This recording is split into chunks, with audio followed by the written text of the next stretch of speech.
हरिओम। जय सिया राम। ब्रह्मा मुरारी श्रीपुरंतकारी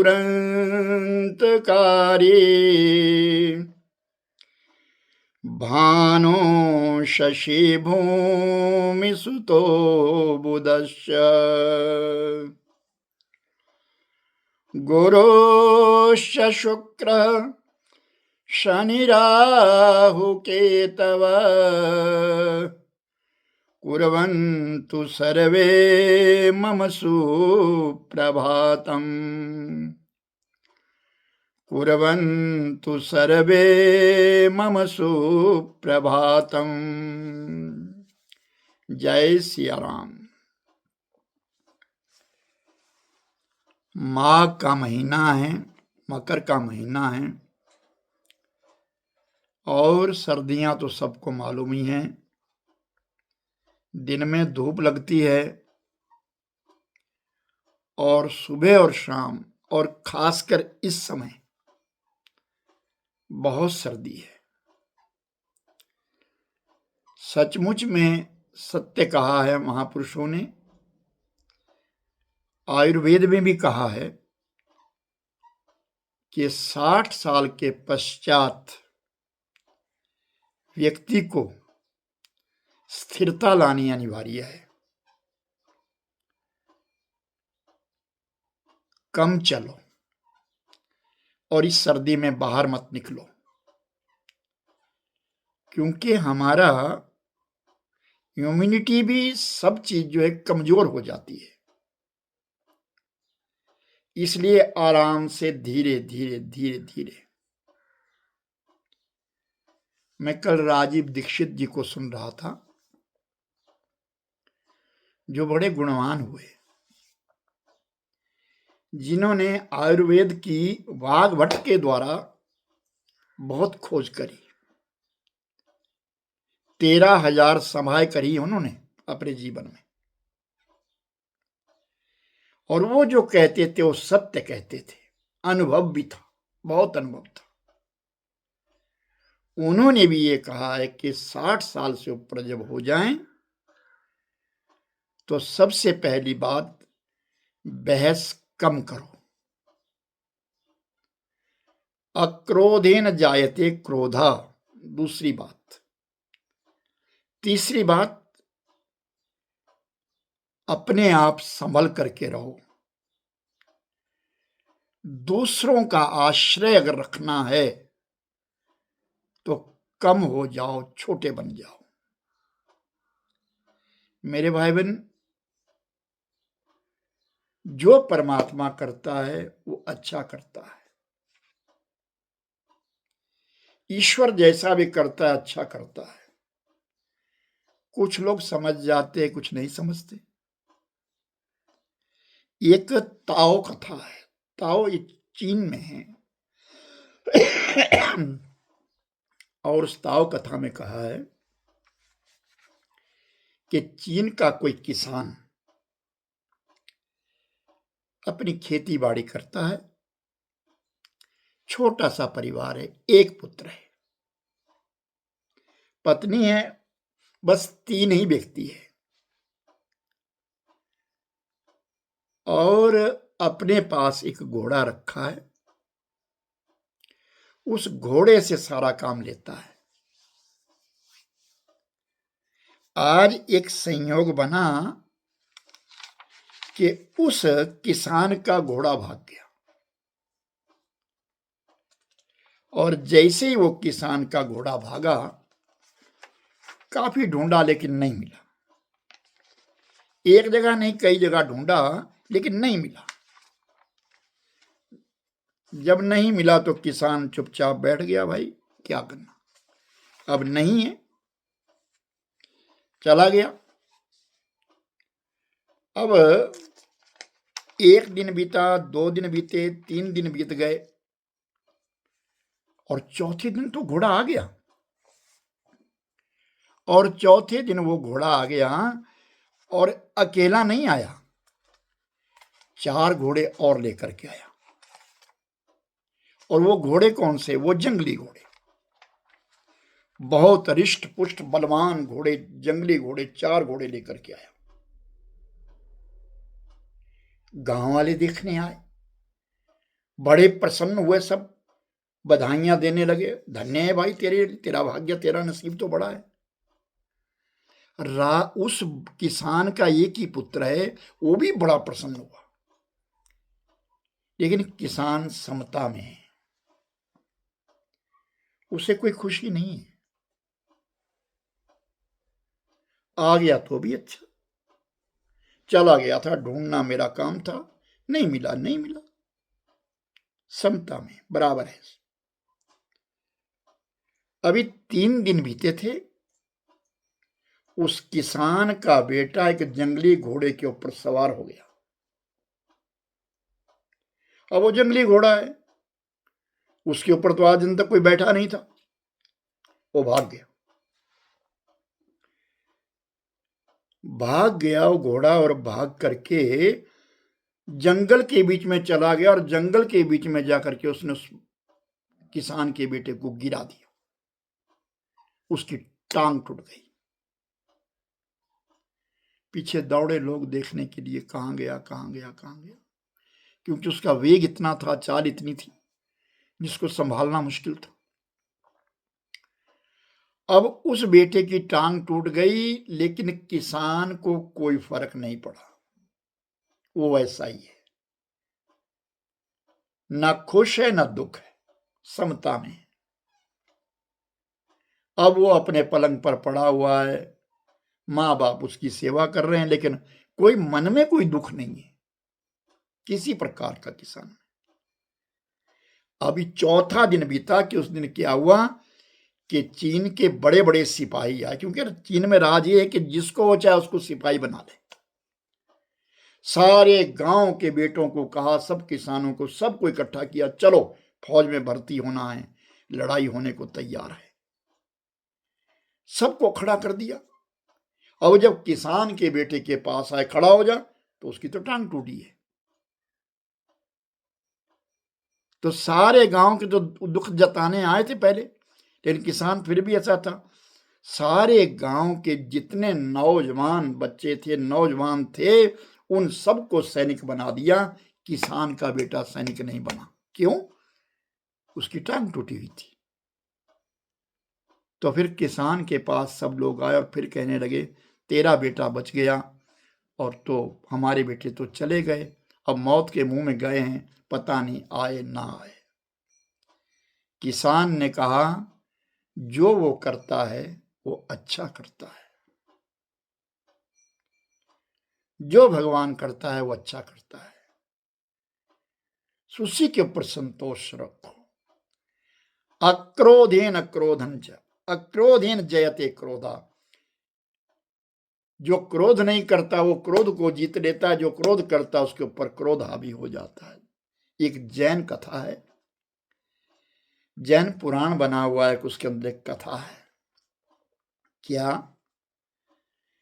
वासुदेव, बलदेव और सात्यकी, ये तीनों एक समय भ्रमण करने के लिए चले गए,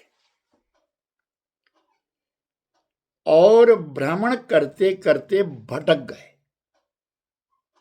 रास्ता ना मिले, वापिस आने का रास्ता ना मिले तीनों को।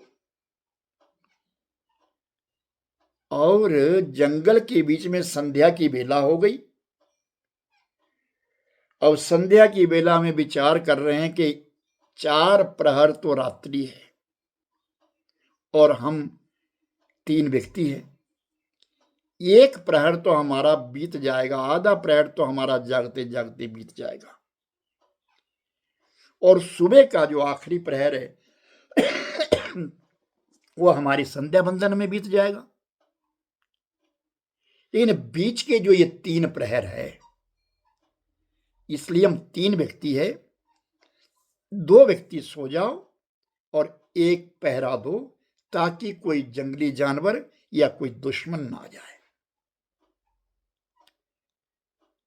सात्यकी ने कहा ठीक है, बलदेव ने कहा ठीक है, वासुदेव कहते ठीक है। तीनों को मंजूरी हो गई, समय बांध लिया गया। सात्यकी ने कहा कि पहले मैं जागता रहूंगा, तुम दोनों सो जाओ। बलदेव भी सो गए, वासुदेव भी सो गए। सात्यकी पहरा देने लगा। अभी थोड़ा सा समय हुआ था, झाड़ियों में कुछ आवाज आई। बस सात्यकी ने अभी अपनी तलवार उठाई थी और जैसे गधा उठाने लगा तो इतने में सामने पिशाच खड़ा हो गया और सात्यकी को एक गुस्सा मार दिया और सात्यकी ने भी मारा। दोनों में गुत्थम गुत्था हुई और बड़ो जोर से युद्ध हो गया दोनों का। लेकिन पिशाच तो बढ़ता चला गया, उसका बल। सात्यकी टूट गया और इतने में वो दूसरा प्रहर समाप्त हुआ और वो पिशाच गुम हो गया। सात्यकी ने बलदेव को उठा दिया, तुम्हारी बारी है। सात्यकी सो गया और बलदेव जाग गया। बलदेव के जागते ही वो पिशाच फिर सामने आ गया। अब बलदेव तो बलदेव है, क्रोध आया, कौन हो तुम हमारे यहां आने वाले? और दोनों का फिर गुस्सा हो गया और बलदेव ने इतने जोर से पीटा, इतने जोर से, इतने क्रोध से पीटता चला गया और वो पिशाच बढ़ता बढ़ता बढ़ता आकाश को छूने को तैयार हो गया। और दूसरे प्रहर का जब समय समाप्त होने लगा तो पिशाच धीरे धीरे, और वो पिशाच जो है गुम हो गया। बलदेव का सारा शरीर टूट गया, सो गया बलदेव। अब कृष्ण की बारी है, वासुदेव की बारी है। वासुदेव उठे, जैसे वासुदेव उठे वैसे ही पिशाच फिर सामने आ गया। और जब पिशाच सामने आया, पिशाच ने कहा मैं युद्ध करूंगा। वासुदेव कहते अच्छी बात है, एक प्रहर बिताना है, हम दोनों यहां युद्ध करते रहेंगे, बातें करते रहेंगे प्रेम से, और ये समय बीत जाएगा। पिशाच ने क्रोध किया, भगवान को गुस्सा मार दिया। वासुदेव ने भी मारा, लेकिन प्रेम से मारा। फिर पूछा तुमको चोट तो नहीं लगी? दोनों का गुत्थम गुत्था होता रहा, गुत्थम गुत्था होता रहा, लेकिन धीरे धीरे धीरे पिशाच छोटा होता चला गया। और जब आखिरी समय आया तो पिशाच एक कीड़े का रूप धारण कर लिया। वासुदेव जी ने वो कीड़ा उठाया और अपने दुपट्टे के लड़ में बांध दिया, अपने पास रख लिया। सुबह का समय हुआ, सब जगे। जब जगे, दोनों जाग गए तो सात्यकी कहने लगा मेरा घुटना टूट गया, रात को यहाँ एक पिशाच आया, उसने मेरी दुर्दशा कर दी। बलदेव कहने लगा मेरे पास भी आया, मेरे तो सारे शरीर में दर्दें हो गई, मेरे साथ बहुत युद्ध हुआ। तो वासुदेव कहते तुम्हारे पास पिशाच आया? पिशाच तो मेरे पास भी आया, लेकिन जिस पिशाच को तुम ढूंढ रहे थे, तुम युद्ध कर रहे थे, वो ये देखो मेरे दुपट्टे में बंधा हुआ है। और जब वासुदेव ने दुपट्टा खोल करके कीड़ा दिखाया तो कहा ये पिशाच है। हाँ, ये पिशाच नहीं, ये क्रोध है कि जितना तुम क्रोध करते जाओगे उतना बढ़ता चला जाएगा, और जितना तुम प्रेम बनाते जाओगे उतना क्रोध घटता चला जाएगा। ये क्रोध है। अक्रोधेन जायते क्रोधा। क्रोध को अगर मारना है तो अक्रोध पैदा करना होगा, शांति मन में प्राप्त करनी होगी, अक्रोध को छोड़ना होगा। जीवन है ही कितना। कहते हैं बहुती गई थोड़ी रही, वो भी छिन छिन जाए, दो घड़ी के वास्ते क्यों कलंक लगाए। एक समय की बात है, एक कंजूस राजा था, बहुत कंजूस था वो। किसी को तो छोड़ो, अपने परिवार को कुछ देके राजी नहीं था। उम्र कितनी हो गई? 80 वर्ष। लेकिन एक दिन एक बात करी, क्या? नृत्य देखूंगा। नट नटनी को बुला दिया, सभा लग गई, रानी बैठ गई, एक ही राजकुमार है, एक राजकुमारी है, मंत्री परिषद है, सारी सभा लग गई और राजा, कंजूस राजा, सिंहासन पर बैठ करके देखने लगा। नट नटनी नाच रहे हैं, तबला बज रहा है, ढोलक बज रही है, सारंगी बज रही है, खूब आनंद सब ले रहे हैं। आधी रात बीत गई, लेकिन अभी तक भी कोई पारितोषिक नहीं दिया, कोई इनाम नहीं दिया। अभी तक भी कोई इनाम नहीं दिया तो वो नटनी थक गई और नटनी नट से कहती है, चलो यहां से। इशारों इशारों में कहती है कि चलो यहां से, क्या करना है यहां रह करके, इन कंजूसों की सभा में हम क्या करेंगे। ये इतने कंजूस है कि अभी तक हमारे लिए कोई उपहार भी नहीं मिला। तो वो जो तबला बजा रहा है, वो तबला बजाते बजाते तबले में उसने शब्द निकाला, क्या? बहुती गई थोड़ी रही, वो भी छिन छिन जाए, दो घड़ी के वास्ते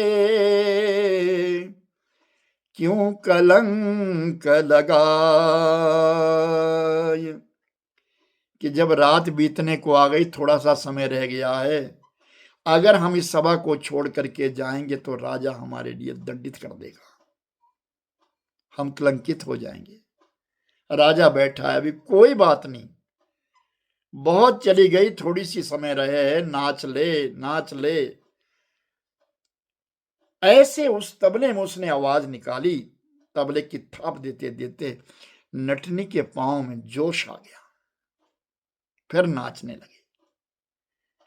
अब जब वो जोश से नाचने लगी तो राजकुमार के गले में एक हार था, राजकुमार ने तुरंत वो गले से हार निकाला और उस नटनी को दे दिया।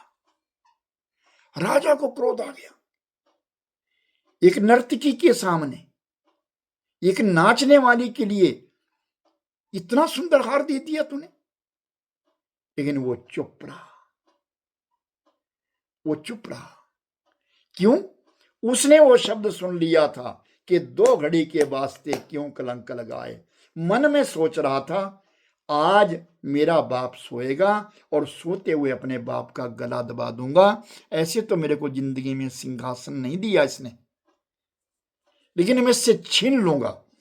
लेकिन जब वो तबले की थाप सुनी ना, तो उसके दिमाग में एकदम आया, क्यों मारो अपने बाप को, बहुत ही गई थोड़ी रही, 80 साल का हो गया है, पता नहीं कितना जीना है, इसके पश्चात राज तो मेरा ही होना, राजा तो मैं ही बनूंगा। तो उसने इस प्रसन्नता को लेकर के अपने गले का हार जो है नटनी को दे दिया। नटनी बहुत खुश हुई और नृत्य होने लगा। अब थोड़ा सा समय था, अब राजकुमारी के गले के बीच में 9 लखा हार है और राजकुमारी ने तुरंत वो 9 लखा हार उतारा और उस नटनी को दे दिया।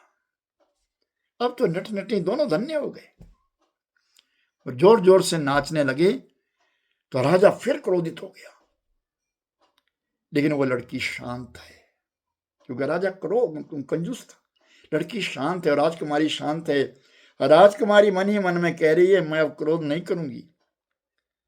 सोचा था कि आज मैं सवेरे सवेरे प्रातः काली अपने पिता को मार दूंगी। क्यों? कि वो राजकुमारी मंत्री के पुत्र से प्रेम करती है। राजकुमारी मंत्री के पुत्र से प्रेम करती है और मंत्री के बेटे से मेरा पिता, मेरा राजा, मेरा विवाह नहीं करेगा, कभी नहीं। ये मरेगा, इसको मारूंगी, उसके पश्चात राजगद्दी के ऊपर मेरा भाई बैठेगा। भाई मेरी हर बात मानता है और मेरा विवाह इस मंत्री के पुत्र के साथ निश्चित हो जाएगा। लेकिन जब वो ढोल की थाप सुनी ना कि थोड़ी रही है, बहुत बीत गई है, जीना ही कितना इसने, बस अब ये या तो अंधा हो जाएगा, या बहरा हो जाएगा, या मूका हो जाएगा, या लंगड़ा टूंडा हो जाएगा, और अगर ये चला गया तो बहुत अच्छा, राजगद्दी तो मेरा भाई संभालेगा। तो भाई मेरी हर बात मानता है, इसलिए थोड़े समय के लिए कलंक क्यों लगाऊं। तो राजा ने कहा कि तूने 9 लखा हार उतार करके दे दिया, तो मन ही मन में सोचिए तो 9 लखा है, अगर 100 लखा भी होता तब भी दे देता, क्योंकि ये बात जिंदगी की कह दी। अब सुबह हो गई, और जैसे सवेरा हुआ और नटनी ने नाचना बंद किया, राजा को वो याद आ गई। राजा की आंखें खुल गई। 80 वर्ष हो गए मेरे, ना मैंने किसी ब्राह्मण को भोजन दिया, ना मैंने कोई वेद मंत्रों का पाठ किया, ना मैंने किसी साधु संत की सेवा करी, ना मैंने अपने हाथ से कुछ दान किया। मैंने कुछ किया ही नहीं जिंदगी में। मेरा जीवन निरर्थक हो गया। इतना समय बीत गया, अब तो समय ही नहीं रहा। राजा उसी समय गद्दी से उतरा और अपने पुत्र को तिलक कर दिया, और नट और नटनी के साथ नृत्य करने लगा और कहने लगा, धन्य हो गया, आज तुम्हारे संगीत ने मेरे लिए ज्ञान दे दिया। इस संगीत कला के लिए मैं बारंबार प्रणाम करता हूं। मेरे भाई बहन, संगीत एक साधना है, मनोरंजन नहीं है। लेकिन आज बहुत सारे लोग इसको मनोरंजन समझ रहे हैं। यह मनोरंजन नहीं है, यह मनमंजन है। संगीत ही तो एक साधना, परमात्मा को मिलने का एक सुलभ तरीका है। हम आरती करते नहीं हैं, हम आरती गाते हैं। हम आरती गाते हैं, ये गायन है। अच्छे अच्छे संगीतज्ञ हुए, और अब तो एक से एक बढ़ बढ़ के एक संगीतज्ञ हो रहे हैं। और ये संगीत की उपज हमारे बनारस घराना, कभी सुनो ना, आराम से जब सुनते ना तो आनंद आ जाता है। चंचलता बिलग है, जिसमें चंचलता हो रही वो कुदृष्ट है। लेकिन जो शास्त्रीय गायन है ना, उसको सुन करके जीवन में आनंद आता है, आनंद बरसता है। तो संगीत भी एक ज्ञान दे रहा है। राजा ने उस संगीत के इस माध्यम से, राजकुमार ने और राजकुमारी ने पाप करने से बच गए, सन्मार्ग पे चले गए। पिता की हत्या का दोष लगता, ना जाने कितना कुकर्म हो जाता। और इधर नटनी से कह रहा, तू क्यों घबरा रही है, थोड़ी सी रही है जिंदगी। और ये बात सही है मेरे भाई बहन, हमारी भी जिंदगी थोड़ी रही है, कब चले जाना है कोई पता नहीं है। इसलिए अक्रोधे न जायते क्रोधा, छोड़ो सब, प्रेम से जीवन बिता लो। अब ये पता नहीं है ना कल आंख खुली या ना खुली, मैंने कितनी बार कहा है, कोई पता नहीं है। रोज सुनते आ रहे हैं, अरे आज उसकी मृत्यु हो गई, आज वो मर गया भाई, आज वो मर गया। यही तो प्रश्न किए थे यक्ष ने, यही तो प्रश्न किए थे। खैर, वो अगले प्रसंग में, अगले प्रेम में। हरे कृष्ण कृष्ण कृष्ण हरे हरे, हरे राम राम राम हरे हरे। हरे कृष्ण कृष्ण कृष्ण हरे हरे, हरे राम राम राम हरे हरे। हरि ओम तत्सत, हरि ओम तत्सत, हरि ओम तत्सत।